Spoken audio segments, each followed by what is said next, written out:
Бәріңізге ассалаумағалейкум. Сіздермен қазақ елі арнасы.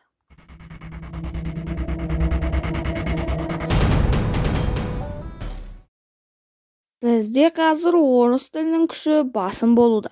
Яғни бүкіл жерде тек орыс тілі ғана деп айтып тұрғаным жоқ. Бірақ, мысалы, еліміздегі басқа ұлттар, орыс, татар, шешен, сыған, әзірбайжан сынды ұлттар орыс тілінде сөйлейді. Бір ақпарат іздесек көбінесе орыс тілінде. Тіпті мемлекет қызметкерлерінің де кейбірі орыс тілінде сөйлейді. Өздері қазақ бола тұра балаларын орысша тәрбиелеп, орыс тілінде үйретеді. Айта берсем көп болар.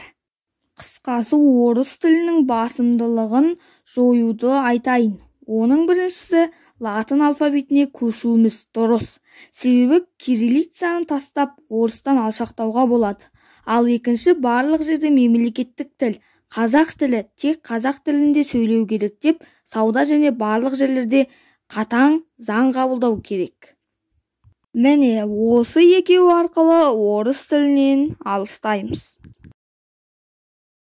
Осы орыстың тілінде сөйлейтіндей не жақсылығы бар бізге? Тек бізді өзіне бодан етіп, халықты аштан қырып, қазақтың бетіндегі қаймақтарын сыпырғаннан басқа не істеді сонша? Арамызда сол СССРді қайта аңсайтындар бар. Сонда желтоқсанда жастарыңды қырып, қазақша оқытуды құртқан Советтен не пайда? Жоқ, керісінше зияны көп. Бір Аллам қалап осы күнге жеткенімізге шүкір. Енді барша қазақ жастары. Орыс тілін оқыма демеймін, оқыңдар, үйреніңдер, біліңдер. Бірақ та өз тілдеріңді құрметтеңдер. Тіл туралы шығарылым ұнаса, лайк басып, комментарий қалдырып, арнаға жазылып кетіңіздер. Мәтін авторымен оқыған Қанаш Ернұр.